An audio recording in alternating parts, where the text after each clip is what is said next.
Assalamualaikum semuanya. Semoga kalian semua dalam keadaan sehat dan dilancarkan rezekinya.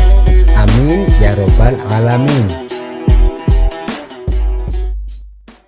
Dikisahkan dalam suatu pengembaraannya, Abu Nawas melewati jalanan yang sepi. Ketika waktu menjelang malam, ia terus saja melanjutkan perjalanannya. Kali ini daerah yang ia lewati benar-benar sangat sepi dan gelap. Tiba-tiba dari kejauhan ia melihat pasukan berkuda datang menuju ke arahnya. Timbullah rasa takut dan kekhawatiran pada dirinya. Celaka, sepertinya mereka orang jahat. Bisa-bisa aku diculik dan dijual sebagai budak, pikir Abu Nawas. Ia pun berusaha mencari tempat persembunyian yang aman. Namun ia tak juga menemukannya. Sementara gerombolan pasukan berkuda semakin mendekat. Akhirnya ia pun memutuskan untuk menaiki pohon yang kebetulan berada di sampingnya. Melihat ada pergerakan mencurigakan, mereka segera menghampiri Abu Nawas yang tengah bergelantungan di atas pohon. "Wahai Tuan, apa yang Anda lakukan di atas pohon?" tanya mereka. Abu Nawas sengaja diam tak menjawabnya. "Jangan takut, kami adalah orang baik-baik. Kami pelancong yang sedang dalam perjalanan." "Kenapa Tuan berada di atas pohon?" tanya mereka.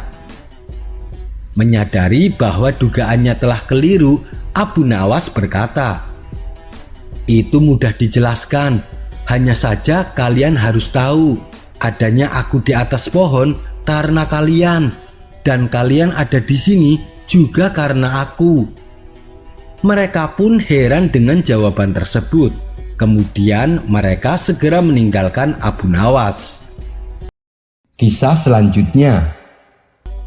Dikisahkan ada kawan Abu Nawas yang suka sekali mengumpulkan uang sebanyak-banyaknya. Hingga dalam waktu beberapa bulan saja, kini ia menjadi orang yang kaya raya. Namun dengan kekayaan yang dimilikinya, ia menjadi orang yang sangat pelit. Jangankan untuk mentraktir makan kawan-kawannya, untuk bersedekah saja dia enggan mengeluarkan. Menurutnya adanya dia menjadi kaya karena atas dasar sifat kikirnya. Dan satu kalimat yang paling tidak disukai adalah "berikanlah". Apabila mendengar kalimat itu, ia seketika menjadi emosi. Pernah suatu kali datang seorang pengemis dan meminta sedekah kepadanya. "Tuan, berikanlah sedekahmu. Dari kemarin aku belum makan," kata si pengemis. "Berikan, berikan. Aku tak suka mendengarnya. Memangnya cari uang gampang? Pergilah, kalau ingin punya uang ya kerja," bentak si kikir. Pada suatu hari, ia pergi ke desa tetangga untuk sebuah urusan dagang. Ketika melewati tepian sungai, ia tergelincir dan jatuh ke air.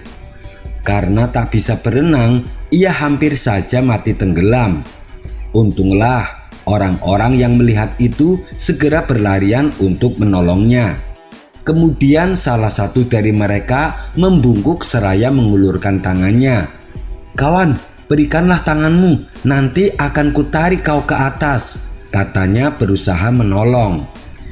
Tapi anehnya si kikir hanya diam saja. Ia membiarkan tubuhnya semakin tenggelam. "Tolong, tolong aku," teriaknya. "Iya, sini akan kutolong, makanya berikan tanganmu biar kau tidak tenggelam," kata si penolong.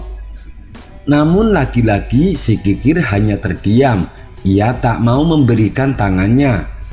Di saat itulah datang Abu Nawas dan berusaha menolongnya. "Hei kawan, terimalah tanganku biar aku bisa menarikmu ke atas," kata Abu Nawas. Mendengar itu si kikir pun memberikan tangannya kepada Abu Nawas. Kemudian ia ditarik ke atas sungai. Akhirnya berkat kecerdikan Abu Nawas, orang kikir tersebut berhasil diselamatkan. Melihat kejadian yang aneh itu, orang-orang pun bertanya kepada Abu Nawas. "Padahal dari tadi kami sudah berusaha menolongnya, tapi dia sama sekali tak mau memberikan tangannya," kata mereka. "Kalian seperti tidak tahu saja, dia itu kan pelit dan kikir. Jika kalian berkata kepadanya berikan, pasti dia akan diam saja. Mana mungkin orang pelit seperti dia mau melakukannya." Mendengar itu, orang-orang pun menjadi heran. "Memangnya kenapa Abu Nawas? Apa ada yang salah?" "Tentu saja salah. Pakailah kalimat yang tepat. Coba kalian bilang, 'Hei kawan, terimalah tanganku.' Pasti ia akan mau melakukannya. Orang pelit lebih suka mendengar kata terimalah daripada berikanlah," celetuk Abu Nawas. Mereka pun spontan tertawa terbahak-bahak dengan penjelasan Abu Nawas tersebut. Kisah selanjutnya. Dikisahkan ada seorang teman akrab Abu Nawas yang suka usil mengerjai dirinya. Namanya adalah Hasan. Setiap kali Abu Nawas membalas kejahilannya, Hasan malah justru tertawa. Hal inilah yang membuat hubungan keduanya semakin bertambah akrab. Meski demikian, Hasan terkenal sangat penakut, apalagi kalau melewati tempat-tempat angker. Suatu hari, Abu Nawas mengajak Hasan pergi ke kampung tetangga dengan tujuan untuk membeli seekor keledai. Setibanya di kampung tersebut, hujan turun cukup deras. Mereka pun terpaksa berteduh di sebuah rumah. Untungnya, tujuan Abu Nawas membeli keledai sudah didapatkan sebelum hujan turun. Ketika waktu menjelang malam, hujan pun mulai reda dan lambat laun berhenti. "Kita pulang naik keledai ini saja. Aku duduk di depan, kamu duduk di belakang," kata Abu Nawas. Disinilah sifat usil Hasan mulai kembali ditunjukkan. Saat keduanya sedang duduk di atas keledai, Hasan kentut dengan suara yang cukup keras, sehingga baunya menyebar sampai ke hidung Abu Nawas. "Sialan, kentutmu bau sekali Hasan," gerutu Abu Nawas. Dengan tertawa Hasan menjawab, "Bukan aku yang kentut, tapi keledaimu." Keduanya pun lalu tertawa bersama-sama. Tidak berapa lama kemudian, sampailah mereka di pintu gerbang kampung halaman, di mana di samping pintu gerbang tersebut terdapat kuburan yang cukup angker, dan itu adalah satu-satunya akses jalan masuk. Karena jalannya gelap, Hasan mulai terlihat ketakutan. Tangannya memegang erat pundak Abu Nawas. Kesempatan ini langsung dimanfaatkan Abu Nawas untuk membalas keusilan Hasan. Ketika mereka mulai melewati kuburan, Abu Nawas berkata, "Sepertinya di belakang ada orang." Hasan yang tengah ketakutan segera menoleh ke arah belakang. "Tidak ada siapa-siapa Abu Nawas," jawab Hasan. "Kamu yakin tidak ada orang di belakangku?" tanya Abu Nawas kembali. Untuk kedua kalinya, Hasan kembali menoleh ke belakang. "Tidak ada siapa-siapa. Kamu jangan menakut-nakuti aku, Abu Nawas," kata Hasan gemetaran. "Tapi kenapa aku mendengar suara orang? Kamu yakin tidak ada orang di belakangku?" tanya Abu Nawas. "Sudah aku bilang tidak ada orang," teriak Hasan bertambah takut. Tiba-tiba Abu Nawas mengangkat pantatnya tepat di depan muka Hasan. Ia kentut dengan suara yang tak kalah keras dengan suara kentut Hasan. "Kurang ajar kau Abu Nawas, kentut di muka orang sembarangan," kata Hasan emosi. "Loh, tadi katanya tidak ada orang. Aku kan sudah tanya apakah di belakangku ada orang. Kau bilang tidak ada. Saya tanya sampai 3 kali, tapi kau tetap mengatakan tidak ada. Malah kau menoleh ke arah belakangmu." Padahal yang aku tanya, apakah ada orang di belakangku, bukan di belakangmu, jelas Abu Nawas. Menyadari dirinya dikerjain Abu Nawas, Hasan tak kuasa menahan tawanya. Mereka berdua pun tertawa di sepanjang perjalanan. Kisah selanjutnya diceritakan, Gubernur Baghdad yang telah sekian lama menjabat datang ke istana menemui Baginda Raja. Kedatangannya tersebut untuk mengajukan supaya dicopot dari jabatannya dan diganti dengan orang lain. Paduka yang mulia, saya ingin mengundurkan diri, kata gubernur. Kenapa? Apakah gajimu kurang besar? Tanya Baginda Raja. Bukan Paduka, gaji saya sudah lebih dari cukup, jawab gubernur. Lalu apa alasannya? Kenapa tiba-tiba ingin mundur? Tanya Baginda Raja kembali. Ampun Paduka yang mulia, umur saya sudah semakin tua. Sudah saatnya jabatan gubernur dipercayakan kepada yang lebih muda, jawab gubernur. Tapi belum ada yang pantas menjabat gubernur selain kamu. Bertahanlah untuk beberapa tahun ke depan sampai saya sudah mendapatkan penggantimu, pinta Baginda Raja. Saya sudah tidak mampu mengemban amanah ini. Saya sudah terlalu tua Paduka, balas gubernur. Akhirnya dengan berat hati Baginda Raja mengabulkan permintaannya. Beberapa hari kemudian Baginda Raja memanggil Abu Nawas untuk diajak berkonsultasi. Wahai Abu Nawas, seperti yang kau ketahui, Baghdad sedang butuh seorang gubernur. Menurutmu siapa yang pantas menjabatnya? Tanya Baginda Raja. Ini perkara yang sulit Paduka, karena kalau sampai jatuh ke tangan yang salah, maka masyarakat Baghdad bisa sengsara. Apalagi para menteri istana. Mereka semua rata-rata gila jabatan dan harta. Jangan sampai di antara mereka dijadikan gubernur Baghdad, tutur Abu Nawas. Lalu apa solusinya? Tanya Baginda Raja kebingungan. Kita adakan sayembara saja Paduka. Siapa yang bisa menjawab pertanyaan dengan baik, maka dialah yang berhak jadi gubernur, usul Abu Nawas. Terus pertanyaan macam apa yang akan diajukan? Tanya Baginda Raja. Pertanyaannya adalah, apa yang paling penting bagi seorang raja? Balas Abu Nawas. Itu sih pertanyaan mudah Abu Nawas. Yang terpenting adalah berbuat adil, jawab Baginda Raja. Berbuat adil menurut Paduka belum tentu adil menurut rakyat Paduka. Berarti jawaban tersebut salah, ujar Abu Nawas. Ternyata susah juga ya Abu Nawas. Baiklah, besok umumkan sayembaranya, perintah Baginda Raja. Singkat cerita, setelah sayembara tersebar sampai ke pelosok negeri, orang-orang berbondong-bondong untuk mendaftar, baik dari kalangan rakyat biasa sampai dari keluarga pejabat istana. Namun dari sekian banyak peserta, tidak ada satupun yang menjawab dengan benar. Lalu salah satu menteri istana mengantarkan kerabatnya untuk mendaftar. Paduka yang mulia, kerabat saya ini orang pintar dan jujur. Dia pasti pantas untuk dijadikan gubernur, ujar sang menteri. Sesuai persyaratan, kalau bisa menjawab pertanyaanku dengan benar, maka akan saya jadikan gubernur, balas Baginda Raja.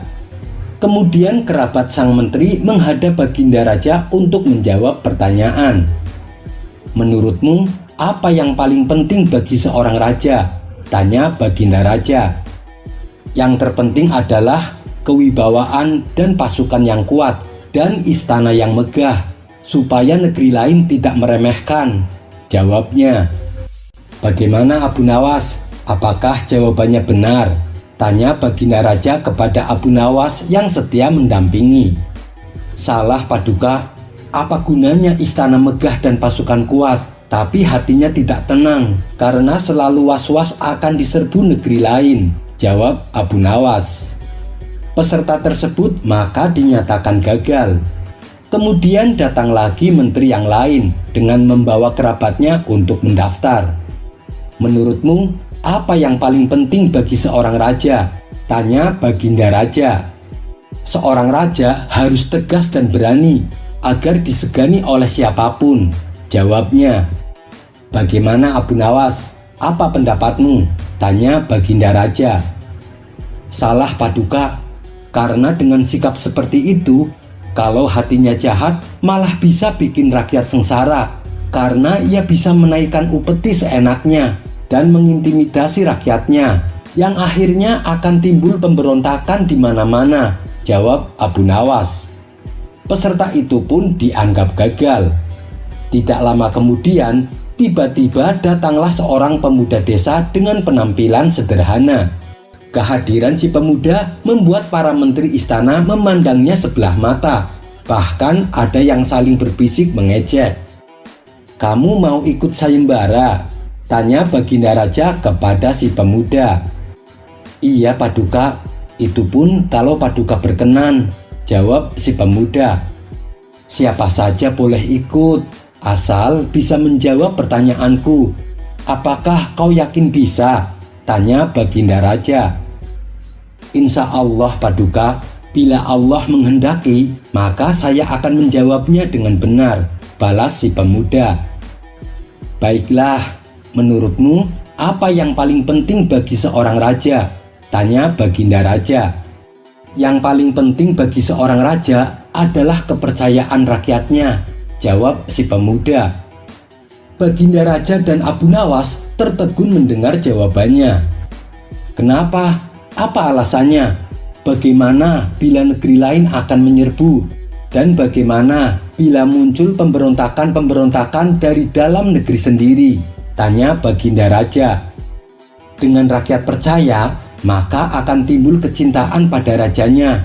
Apabila diserbu negeri lain, seluruh rakyat akan dengan semangat ikut berjuang membela negerinya dari serangan musuh. Dan apabila timbul pemberontakan-pemberontakan, dipastikan itu adalah ulah para pengkhianat. Tapi seluruh rakyat pasti akan membantu raja untuk memberantas para pengkhianat tersebut. Adanya rakyat cinta dan percaya karena raja bersikap bijak dan menyayangi rakyatnya. Tidak semena-mena menaikkan upeti, tidak menyengsarakan rakyat. Dan pastinya rakyat akan hidup makmur sejahtera, tutur si pemuda. Bertambah kagumlah Abu Nawas dan Baginda Raja dengan penuturan si pemuda. Bagaimana menurutmu Abu Nawas? Tanya Baginda Raja. Paduka sudah mendengar sendiri kan jawabannya, dan saya sangat kagum Paduka. Saya rasa dia pantas untuk menjabat jadi gubernur, jawab Abu Nawas. Saya juga sependapat denganmu Abu Nawas. Saya setuju bila dia dijadikan gubernur yang baru, timpal Baginda Raja. Akhirnya si pemuda pun diangkat menjadi gubernur Baghdad yang baru. Kisah selanjutnya. Dikisahkan di suatu daerah hiduplah seorang pemuda soleh. Ia habiskan hampir semua waktunya untuk beribadah kepada Allah. Kebaikan akhlak dan budi pekertinya membuat dirinya dihormati dan disegani oleh masyarakat.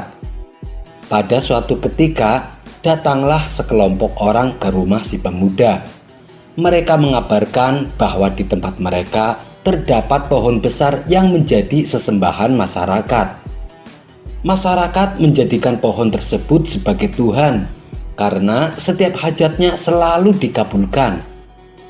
Mendengar itu, si pemuda merasa murka. Ia berjanji tidak akan membiarkan hal ini berlarut-larut. Esok paginya, si pemuda berangkat menuju tempat di mana pohon tersebut berada. Dengan membawa kapak di tangannya, si pemuda berencana menebang pohon yang menjadi sesembahan orang-orang. Namun, rencana si pemuda tak dibiarkan begitu saja oleh iblis penunggu pohon.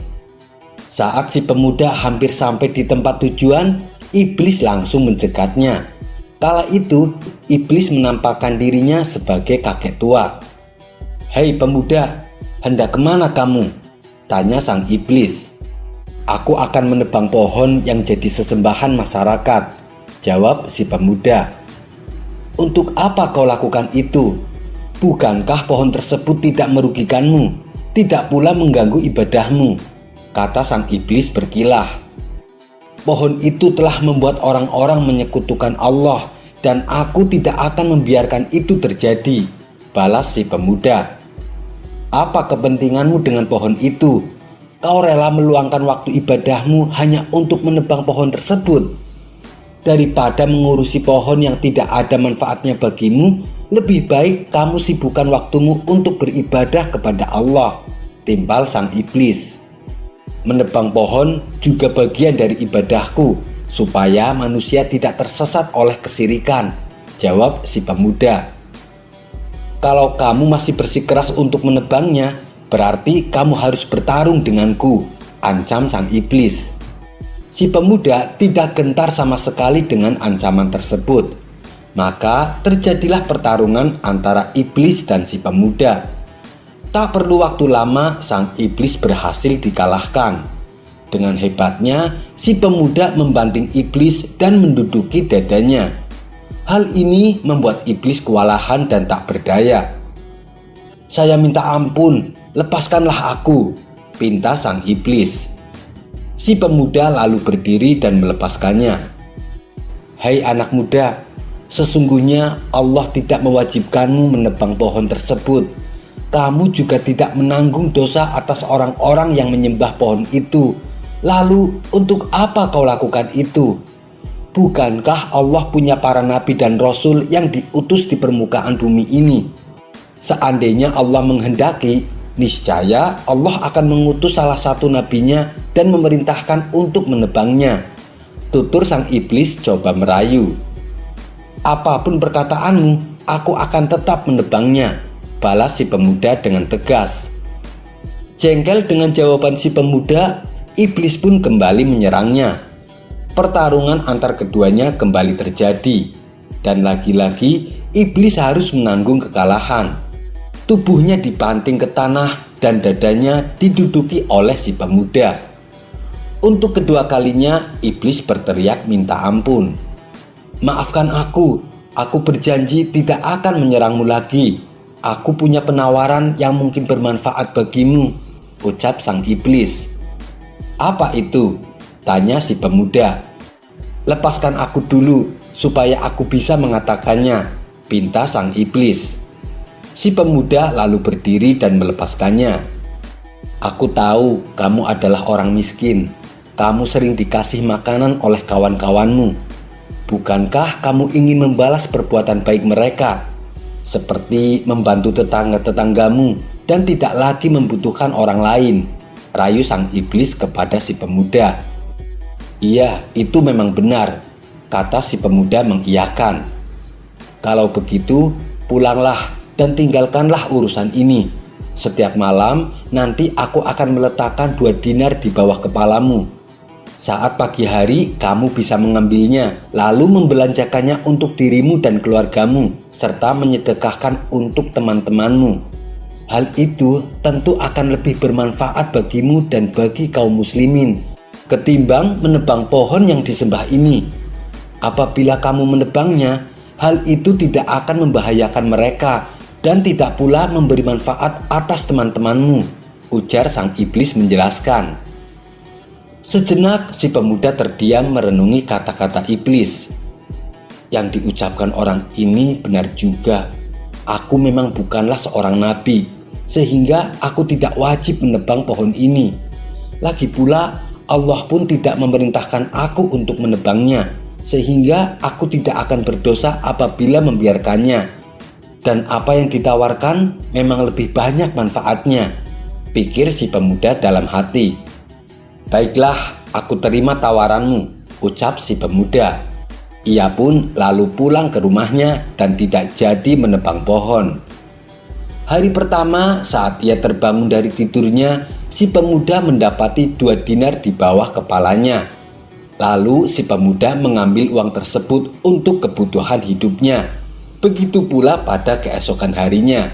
Akan tetapi pada hari ketiga, ketika ia terbangun dari tidurnya, dia tidak mendapati sesuatu apapun. Merasa kecewa atas kejadian itu, si pemuda menjadi marah dan mengambil kapaknya. Kurang ajar, dia tidak menepati janji, kata si pemuda penuh emosi. Ia pun lalu pergi untuk menebang pohon yang menjadi sesembahan masyarakat. Tapi iblis langsung mencegatnya di tengah jalan. Dengan menyamar sebagai lelaki tua, iblis bertanya kepada si pemuda. "Mau kemana kamu?" tanya sang iblis. "Aku akan menebang pohon itu," jawab si pemuda. "Sesungguhnya kamu tidak akan mampu melakukannya. Coba saja kalau kau berani," tantang iblis kepada si pemuda. Mendengar jawaban iblis, si pemuda bertambah emosi.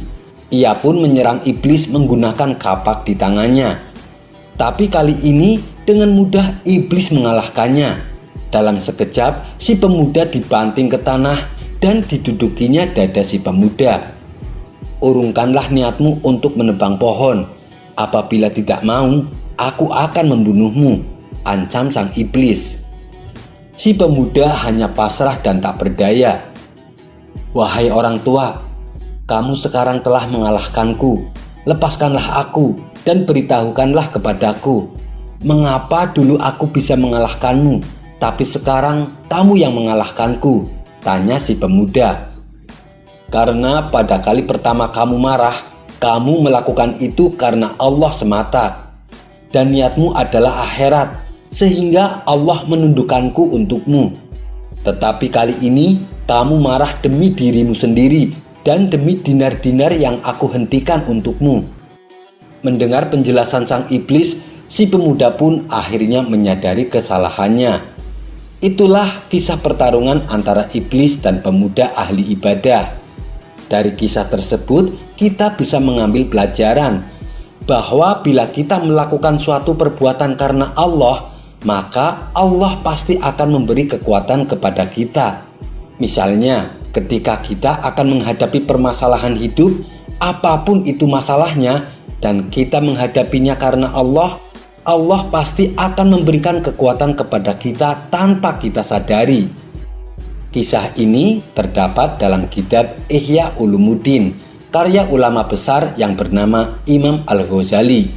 Wallahu a'lam bishawab. Kisah selanjutnya. Alkisah, suatu malam, beberapa pengawal kerajaan mengadakan patroli di setiap sudut kota Baghdad. Hal ini untuk mencegah tindakan kejahatan, terutama aksi pencurian di malam hari. Mereka menyusuri ruang-ruang lorong yang memungkinkan rawan dengan aksi kejahatan. Di tengah jalan, para prajurit kerajaan ini dikejutkan oleh sesosok orang yang berjalan sendirian. Orang tersebut berjalan dengan sempoyongan dan omongannya merancau tak jelas. Mereka lalu dengan sigap menangkap orang tersebut. Dan ternyata dia adalah Abu Nawas yang dalam kondisi mabok berat. "Tuan Abu Nawas, karena Anda telah melakukan pelanggaran, maka terpaksa kami bawa Anda ke hadapan Baginda Raja." Saat ditangkap, omongan Abu Nawas malah semakin merancau. Akan tetapi ia tidak menolak untuk ditahan. Abu Nawas pun lalu digelandang ke dalam penjara dan menahannya semalaman. Setelah esok paginya, saat kondisi Abu Nawas sudah sadar kembali, ia pun dihadapkan kepada Baginda Raja untuk menerima hukuman. "Ada apa ini pengawal? Kenapa engkau membawa Abu Nawas dengan tangannya terikat?" tanya Baginda Raja. Kepala pengawal menjawab, "Ampun Paduka yang mulia, tadi malam kami memergoki Tuan Abu Nawas sedang mabok, lalu kami menangkapnya." "Benar begitu Abu Nawas?" tanya Baginda Raja kepada Abu Nawas. "Benar tuanku," jawab Abu Nawas dengan menundukkan kepalanya merasa bersalah. "Baiklah, karena kamu telah melakukan kesalahan, maka kamu harus menerima hukuman," balas Baginda Raja. Baginda Raja pun kemudian memanggil Algojo untuk menghukum Abu Nawas. "Algojo, tampar dia 100 kali di wajahnya," perintah Baginda Raja. Namun apa yang terjadi? Ternyata Algojo yang diperintahkan untuk menampar wajah Abu Nawas memiliki fisik yang tidak begitu tinggi, sehingga tangannya tidak bisa menjangkau wajah Abu Nawas. Sadar diri akan kondisinya, lantas Algojo itu pun berkata, "Menunduklah wahai Abu Nawas, supaya aku bisa menamparmu." Mendengar permintaan Algojo tersebut, Abu Nawas malah meledek dengan perkataan konyolnya, "Kamu ini kenapa malas sekali sih? Disuruh menampar saja mintanya yang gampang. Apa kau ingin mengundangku makan sehingga aku harus menundukkan badanku?"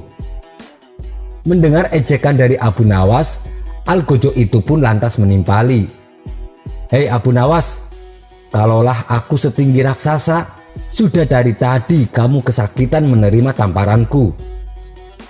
Mendengar perkataan Algojo tersebut, Abu Nawas lantas mengejeknya kembali.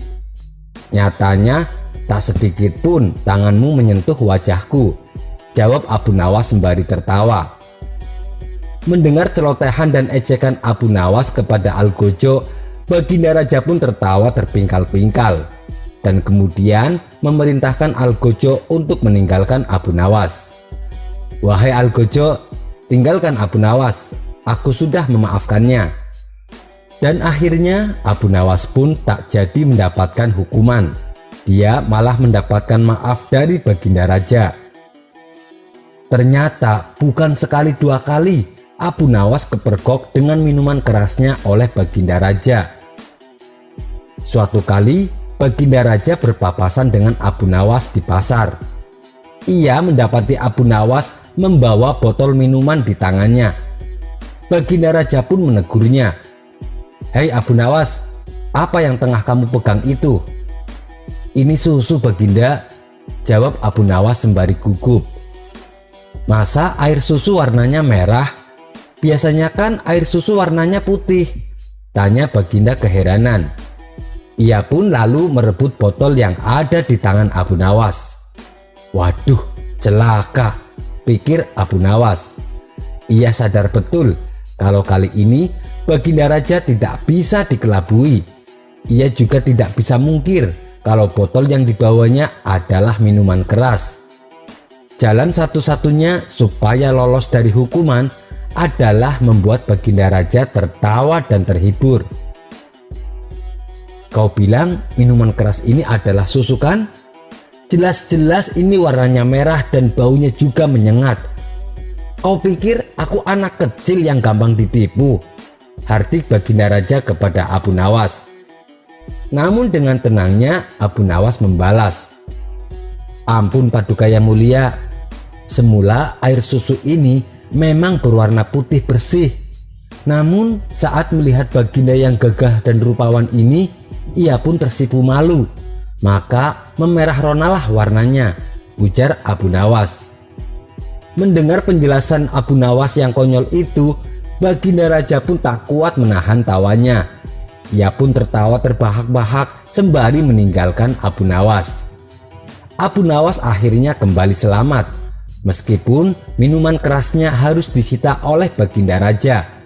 Paling tidak Abu Nawas tidak mendapatkan hukuman. Kisah selanjutnya. Dikisahkan ada salah satu murid Abu Nawas yang sulit sekali menangkap pelajaran. Anak ini bernama Anas. Meskipun sudah berulang kali diterangkan, Anas masih saja tidak memahaminya. Setelah Abu Nawas memberikan pelajaran, ia bertanya kepada Anas, "Anas, kau sudah paham belum?" Anas menjawab, "Belum Tuan Guru." Abu Nawas pun menerangkan kembali pelajaran yang baru saja diterangkan. Lagi-lagi Anas masih juga tidak paham. Menyadari dirinya selalu mengecewakan sang guru, Anas memilih untuk meninggalkan majelis. "Hai Anas, kemarilah," cegah Abu Nawas. "Besok datanglah ke rumahku," kata Abu Nawas melanjutkan. Sebagai seorang guru, Abu Nawas sangat memahami perasaan muridnya. Maka ia mengundangnya untuk belajar secara privat. Pada keesokan harinya, Mengajar secara privat mulai dilakukan. Berharap dengan cara seperti ini, Anas akan mudah memahami pelajaran. "Bagaimana Anas? Apakah kau sudah paham?" tanya Abu Nawas. "Maaf Tuan Guru, tapi saya belum paham," jawab Anas. Meski demikian, Abu Nawas tidak putus asa. Ia mencoba mencari tahu apa penyebab murid yang satu ini susah sekali menangkap pelajaran. Hingga pada suatu ketika, Abu Nawas menyuruh Anas untuk mengambilkan sandal. "Anas, ambilkan sandal saya," perintah Abu Nawas. Anas pun segera bangkit menuruti perintah gurunya.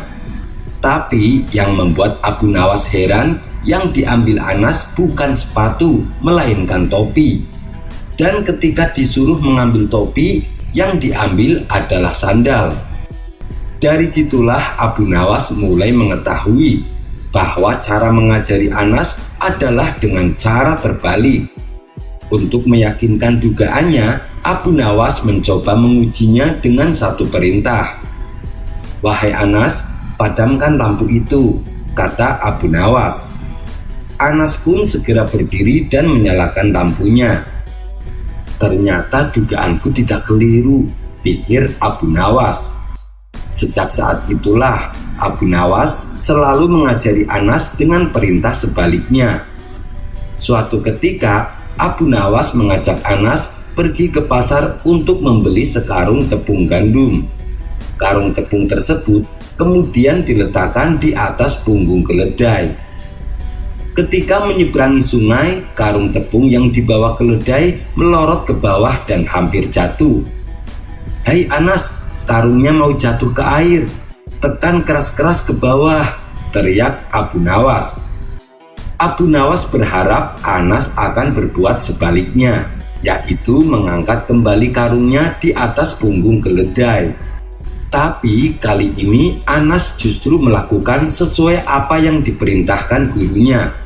Karung itu ditekan keras-keras ke bawah hingga tenggelam ke dalam air. Walhasil, tepung gandum yang dibelinya lenyap oleh air sungai.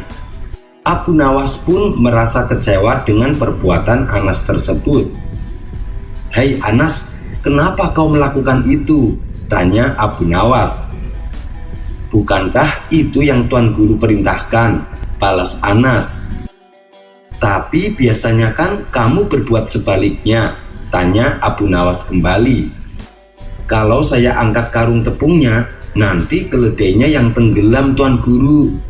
Kalau keledainya yang tenggelam, nanti saya diperintah untuk mengangkatnya. Saya kan masih kecil Tuan Guru. Tenaga saya belum kuat untuk mengangkat keledai," jawab Anas. Mendengar alasan tersebut, Abu Nawas hanya bisa geleng-geleng kepala. Kisah selanjutnya. Pada pertemuan kali ini, saya akan menceritakan kisah sosok orang yang bernama Nasruddin Hoja.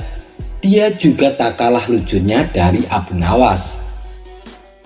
Suatu ketika, Nasruddin mendengar kabar bahwa di sebelah tempat pemandian umum ada toko minyak wangi yang menjual candu, di mana candu tersebut katanya apabila ada orang yang menghisapnya, kesadarannya akan hilang alias mabuk. Karena penasaran, Nasruddin pun timbul keinginan untuk mencobanya. Maka berangkatlah ia menuju toko minyak wangi. Ia lalu membeli sedikit candu dan dibawanya ke pemandian umum. Sambil berendam di air, Nasruddin menghirup candu tersebut. Tapi setelah candu itu habis, Nasruddin tidak merasakan apapun. "Dasar omong kosong, apanya yang bisa membuat mabuk?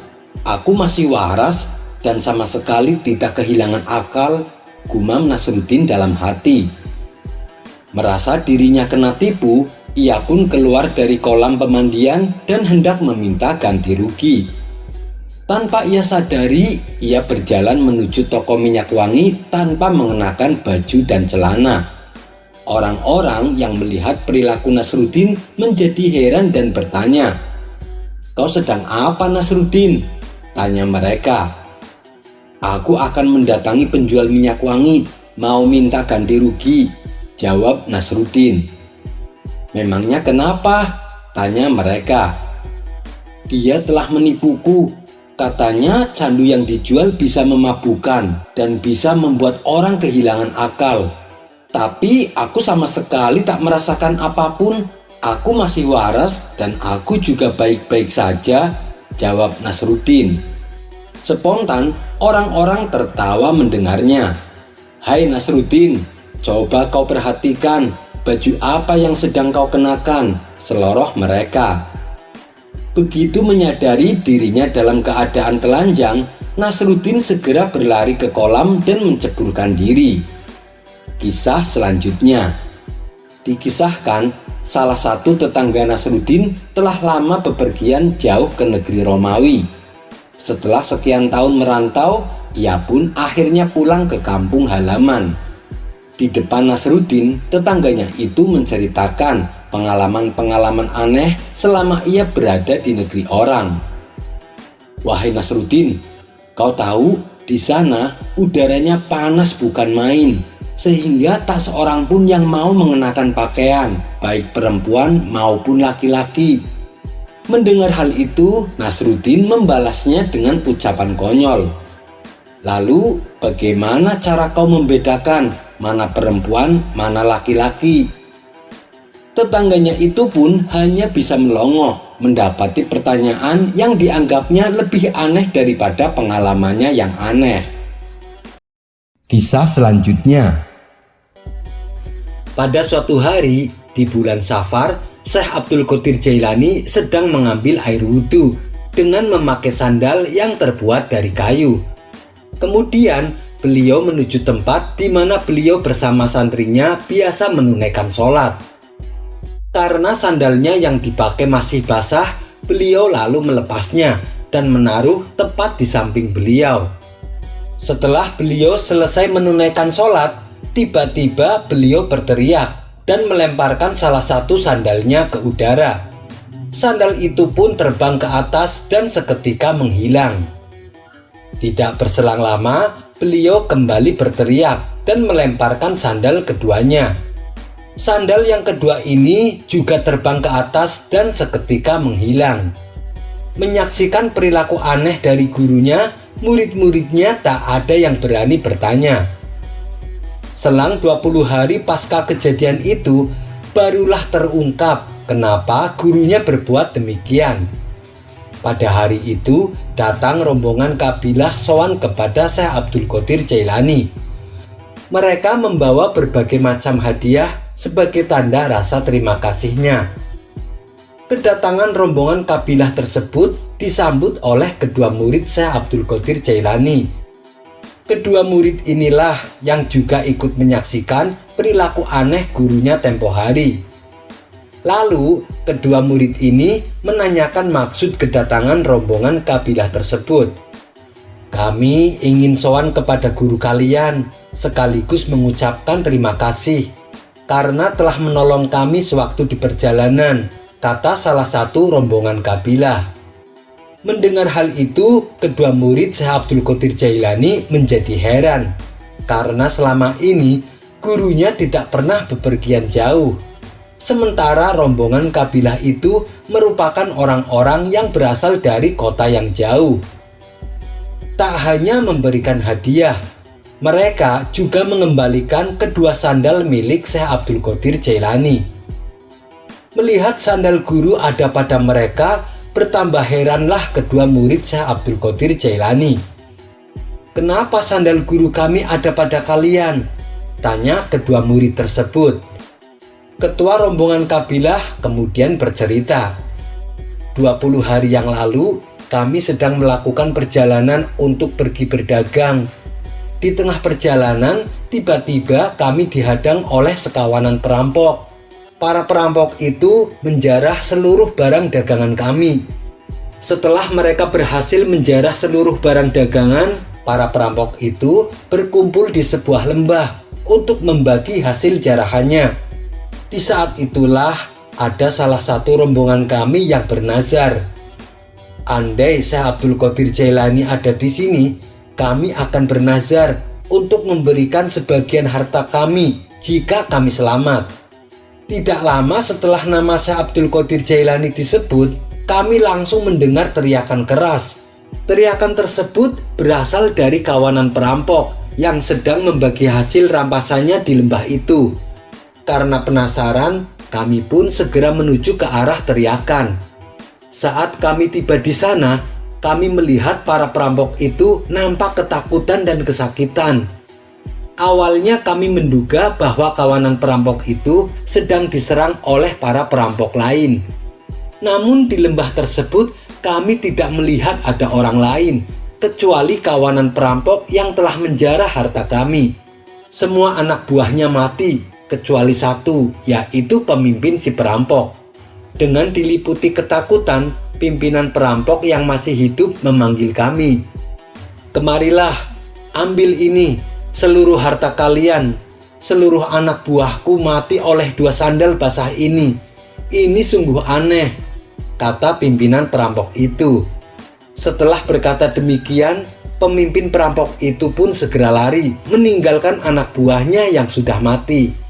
Dan ternyata salah satu dari kami ada yang mengenali kalau sandal ini adalah milik guru kalian. Itulah sebabnya kami datang ke sini untuk menemui guru kalian. Kami ingin berterima kasih, sekalian mengembalikan sandal guru kalian, kata pemimpin rombongan kabilah menjelaskan. Kedua murid Syekh Abdul Qadir Jailani ini akhirnya mengetahui apa yang menyebabkan gurunya bertingkah aneh tempo hari lalu. Kisah berikutnya adalah karomah jubah Syekh Abdul Qadir Jailani. Waliullah Syekh Abdul Qadir Jailani merupakan ulama yang memiliki banyak karomah. Adanya karomah pada diri Syekh Abdul Qadir Jailani menunjukkan bahwa beliau merupakan salah satu wali pilihan Allah. Walaupun beliau dikenal sebagai wali yang karismatik dan pemimpinnya para wali, namun ternyata ada juga orang yang tidak menyukainya. Dia adalah Abdus Somad bin Humam, seorang saudagar paling kaya di kota Baghdad. Kekayaannya inilah yang membuatnya memiliki sifat sombong dan takabur. Ia menyatakan dengan terang-terangan bahwa tidak menyukai Syekh Abdul Qadir Jailani dan tidak mempercayai cerita karomah yang dikaitkan dengan Syekh Abdul Qadir Jailani. Hingga pada suatu ketika, saat hari Jumat, dia berjalan lewat madrasahnya Syekh Abdul Qadir Jailani. Kemudian terdengar seruan azan untuk menunaikan sholat Jumat. Saudagar kaya ini lalu memutuskan untuk sholat Jumat di tempatnya Syekh Abdul Qadir Jailani. Dalam hatinya ia bergumam dan mempertanyakan, apa sih keistimewaan dan keunggulan Syekh Abdul Qadir Jailani sehingga banyak orang-orang yang mengikutinya. Singkat cerita, saudagar ini sudah duduk berada di bawah mimbar, dan kebetulan Syekh Abdul Qadir Jailani yang menjadi khotib Jumat. Saat Syekh Abdul Qadir Jailani tengah menyampaikan khutbahnya, tiba-tiba saudagar tersebut merasakan mules perutnya dan ingin buang hajat. Mau keluar tapi ia merasa malu karena kondisi masjid saat itu sudah penuh dengan jamaah. Akhirnya Syekh Abdul Qadir Jailani menghentikan khutbahnya sementara. Dia turun dari tangga mimbar, berdiri di hadapan saudagar tersebut dan menutupinya dengan bagian bawah jubah. Di saat itulah saudagar ini merasa dirinya berada di sebuah lembah hijau yang indah. Akhirnya ia pun menunaikan hajatnya dan setelah itu ia kembali berwudu. Setelah selesai, anehnya saudagar ini merasa kembali berada di bawah jubah Syekh Abdul Qadir Jailani. Syekh Abdul Qadir Jailani pun kembali naik mimbar dan melanjutkan khutbahnya. Atas peristiwa yang dialaminya, saudagar tersebut mulai mempercayai karomah Syekh Abdul Qadir Jailani. Dulunya yang merasa jengkel, tidak senang, dan lain sebagainya, setelah kejadian itu ia merasa tentram dan tidak menaruh benci sama sekali kepada Syekh Abdul Qadir Jailani. Pembuktian akan karomah dari Syekh Abdul Qadir Jailani semakin diyakini oleh saudagar ini. Pasalnya, ketika ia melakukan perjalanan berniaga ke suatu daerah, ia menemukan sebuah lembah hijau, persis seperti yang dialami saat berada di bawah jubah Syekh Abdul Qadir Jailani. Kisah berikutnya adalah mandi junub sampai 40 kali dalam semalam. Saat Syekh Abdul Qadir Jailani masih muda, ia melakukan pengembaraan di pinggiran kota Baghdad. Tidak berapa lama kemudian, ia menjumpai sebuah rumah yang jauh dari pemukiman penduduk. Tiba-tiba, pintu rumah tersebut terbuka. Dari balik pintu, seseorang memanggil nama beliau. Beliau merasa orang itu pernah ia kenal sebelumnya, tapi entah siapa dan di mana kenalnya. Beliau pun lantas menghampiri orang tersebut yang tengah berdiri di depan pintu rumah. "Katakan padaku, apa yang kau minta kepada Allah? Apa yang kau doakan kemarin?" tanya orang itu. Mendengar pertanyaan yang tiba-tiba tersebut, beliau pun kaget dan hanya diam terpaku. Sesaat beliau mencoba mengingat-ingat kembali doa apa yang pernah beliau panjatkan, namun belum juga menemukannya. Orang tersebut kemudian menatap tajam Syekh Abdul Qadir Jailani. Karena tak kunjung memberikan jawaban, tiba-tiba orang itu membanting pintu dengan keras, sehingga debu-debu berterbangan dan mengotori nyaris seluruh tubuh Syekh Abdul Qadir Jailani. Setelah pintu rumah tertutup, beliau pun lalu pergi meninggalkan rumah tersebut. Di sepanjang perjalanan, beliau berusaha mengingat doa apa yang telah ia panjatkan kepada Allah.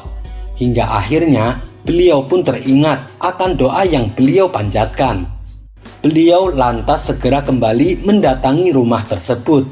Akan tetapi, sesampainya di tempat itu, beliau tak melihat ada bangunan rumah. Yang ada hanya hamparan tanah kosong. Dalam hati beliau bergumam bahwa orang tersebut bukanlah orang sembarangan. Beliau pun melanjutkan kembali pengembaraannya. Saat menjelang malam, hujan turun dengan derasnya. Ketika beliau kebingungan mencari tempat berteduh, tiba-tiba ada tangan gaib yang menuntun beliau menuju sebuah rumah seperti bangunan zawiyah. Sesampainya di depan rumah tersebut, ternyata pintunya terkunci, sehingga beliau tidak dapat masuk ke dalamnya. Di saat itulah, hal aneh kembali terjadi pada beliau. Tiba-tiba, beliau dilanda rasa kantuk yang amat sangat. Seketika itu, beliau pun langsung tertidur. Dalam tidurnya, beliau bermimpi yang membuat dirinya berhadas besar. Beliau pun langsung terbangun. Di tengah dinginnya malam, beliau pergi ke sungai Tigris untuk mandi dan berwudu. Setelah selesai bersuci, beliau kembali ke teras rumah tersebut. Dan anehnya, rasa kantuk tiba-tiba kembali melanda. Ia pun tertidur dan bermimpi yang membuat dirinya kembali mengalami hadas besar. Padahal saat itu cuacanya sangat dingin sekali. Akan tetapi beliau tetap pergi ke sungai Tigris untuk kembali mandi dan berwudu, sebab beliau tidak ingin dirinya dalam keadaan kotor. Dan peristiwa ini berlangsung sampai 40 kali. Keesokan paginya, pintu rumah dibuka dan beliau pun dipersilahkan masuk. Ternyata rumah tersebut adalah milik Syekh Hamad. Syekh Hamad inilah orang yang tempo hari beliau cari untuk memberikan jawaban atas pertanyaannya. Namun beliau tidak bisa menemukan rumahnya karena yang ia dapati adalah hamparan tanah kosong. Kemudian Syekh Hamad bangkit untuk mengucapkan salam kepada beliau. Dengan penuh sukacita, Syekh Hamad memeluk beliau dan berkata, "Wahai anakku Abdul Qadir, hari ini adalah keberuntungan milik kami. Esok engkaulah pemiliknya. Jangan pernah tinggalkan jalan ini." Sejak saat itulah Syekh Abdul Qadir Jailani menjadi muridnya Syekh Hamad. Syekh Hamad adalah guru pertamanya Syekh Abdul Qadir Jailani. Kisah berikutnya adalah Syekh Abdul Qadir Jailani bertemu para wali abdal.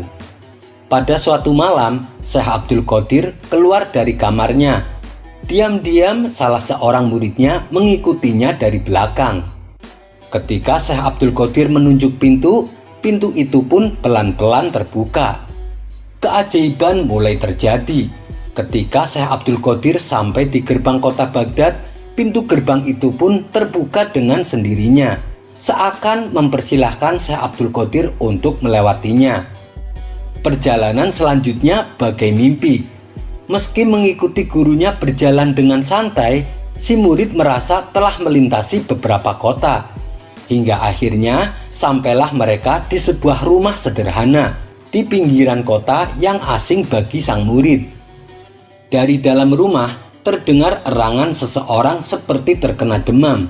Sementara di beranda rumah duduk 6 orang pria paruh baya menunggu dengan raut muka tenang. Ketika Syekh Abdul Qadir Jailani menghampiri mereka, mereka menyambutnya dengan raut gembira dan mengantar beliau masuk ke dalam rumah. Tak lama suara erangan terdengar makin meninggi, diiringi ucapan Allah, Allah beberapa kali. Kian lama suara itu kian melemah, kemudian menjadi hening. Tak lama berselang, pintu rumah terbuka. Seorang pria dengan wajah berwibawa keluar membopong jenazah dengan langkah tenang meninggalkan rumah. Setelah itu, Syekh Abdul Qadir dan ke-6 orang tersebut menyusulnya. Kemudian dari arah yang tidak diketahui, datang seorang pria berambut gondrong berpakaian seperti pertapa. Di hadapan Syekh Abdul Qadir, ia mengucapkan 2 kalimat syahadat lalu mencukur rambutnya. Mulai sekarang, namamu Muhammad, kata Syekh Abdul Qadir pada lelaki tersebut. Lalu beliau berpaling menghadap kepada ke-6 orang lainnya. Mulai saat ini, Muhammad menggantikan saudara kalian yang wafat itu, kata Syekh Abdul Qadir Jailani melanjutkan. Beliau pun lalu pergi meninggalkan mereka dan pulang kembali ke rumahnya. Sang murid pun segera mengikuti beliau dari belakang dengan cara diam-diam. Keesokan harinya, setelah pengajian, Syekh Abdul Qadir memanggil murid yang mengikutinya semalam. Duduklah sejenak dan berjanjilah, selama aku masih hidup, jangan kau ceritakan kepada siapapun peristiwa yang kau lihat semalam. Tempat yang kita datangi semalam adalah negeri Nahawan. 6 orang yang kau lihat di beranda rumah itu, mereka adalah para wali abdal.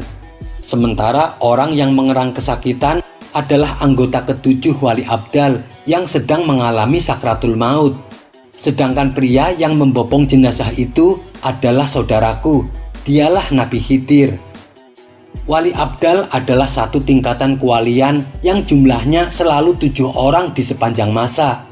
Setiap salah seorang di antara mereka wafat, maka akan diangkat seorang lagi untuk menggantikannya.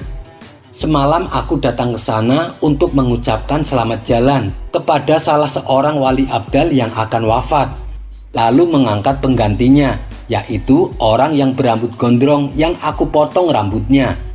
Kisah ini terdapat dalam kitab Al-Lujainid fi Manaqib As-Sultanil Aulia.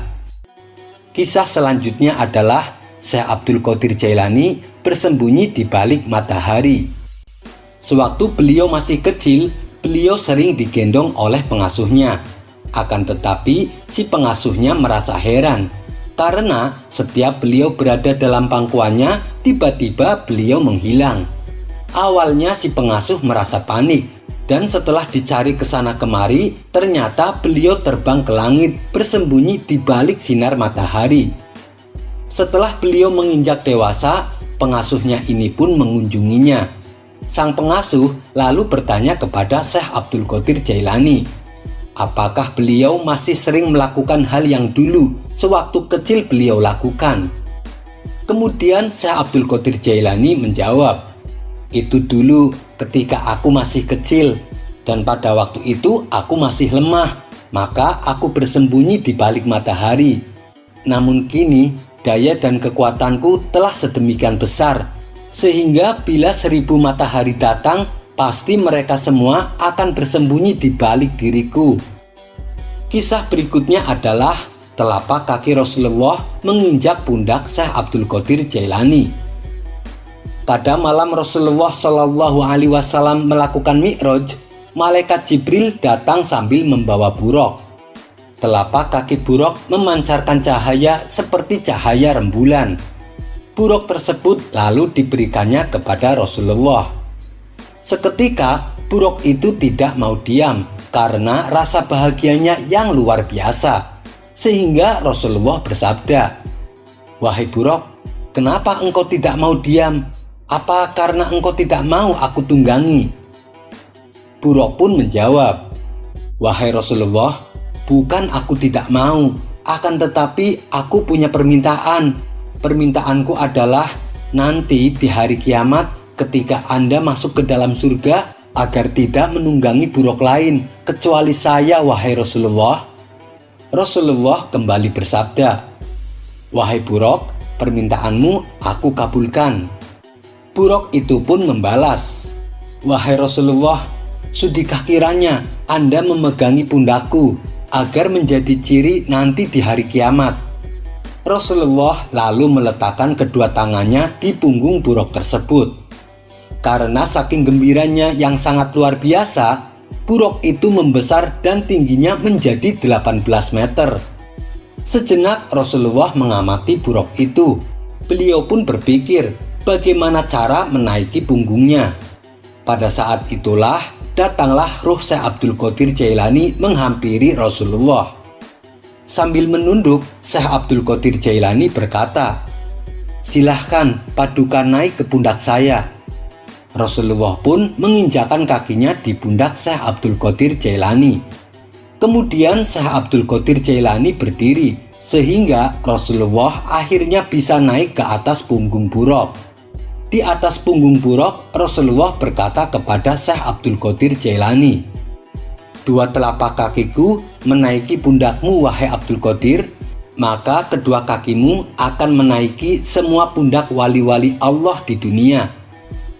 Oleh sebab itulah Syekh Abdul Qadir Jailani mendapat julukan Sultanul Aulia, yang artinya rajanya para wali. Wallahu a'lam bishawab.